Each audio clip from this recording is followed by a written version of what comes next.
Hello guys, કેમ છો બધા? મજામાં ને? બધાને મારા જય શ્રી કૃષ્ણ. આઈ હોપ બધા મજામાં જશો. આજે આપણે બનાવીશું વઘારેલી ખીચડી. ચલો જોઈ લઈએ વઘારેલી ખીચડીની રીત. અમને ડુંગળી સમારી લીધી છે, ટામેટાં સમારી લીધા છે, તજ અને આખા મરચાં અને તમાલપત્ર લીધા છે. આ લસણિયું મરચું વાટી લીધું છે. આ ઘરે બનાવેલો મસાલો છે, જે તજ, મરી, પછી બધા આખા મસાલા હોય તેને તવીમાં ગરમ કરીને મિક્સરમાં ક્રશ કરેલો છે. મસાલા લઈ લઈશું.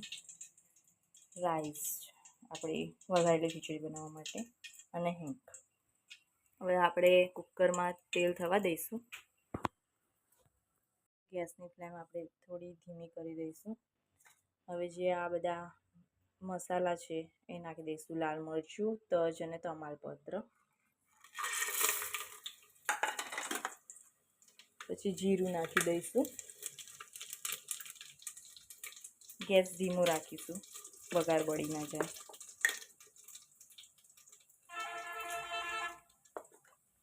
સહેજ હિંગ નાખીશું. પછી આપણે આ જે ડુંગળી છે એ નાખી દઈશું.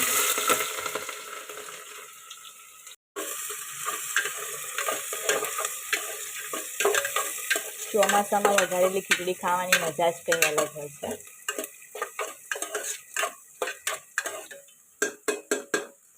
ખીચડીને આપણે આછી બ્રાઉન થાય ત્યાં સુધી આપણે આને શેકાવા દઈશું. બહુ લાલ બી નહીં થવા દઈએ, કેમ કે બળી જશે. એટલે થોડી આછી ગુલાબી થાય ત્યાં સુધી શેકાવા દેવાની છે.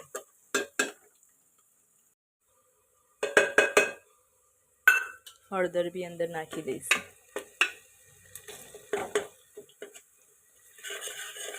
બરોબર મસાલો મિક્સ કરી દઈશું.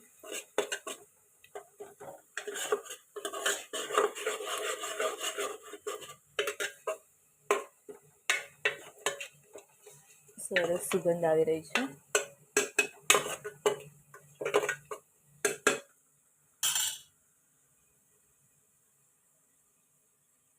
હવે આપણે ઘરનો દળેલો મસાલો નાખી દઈશું.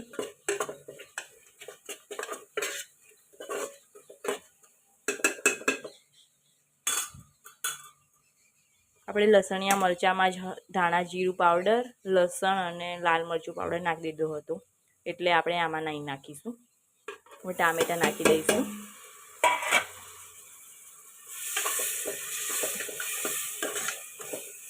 સહેજ ચડવા દઈશું.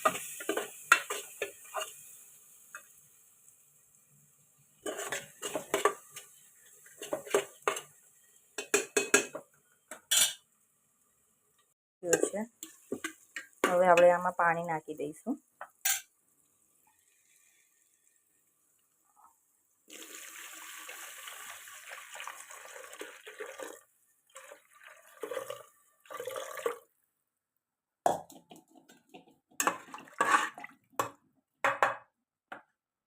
સ્વાદ અનુસાર મીઠું નાખી દઈશું.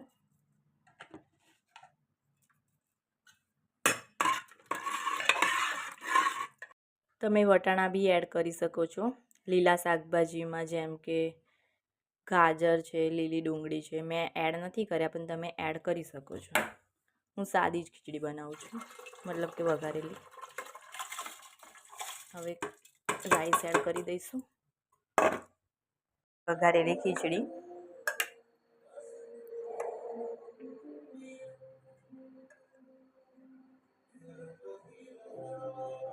ખીચડી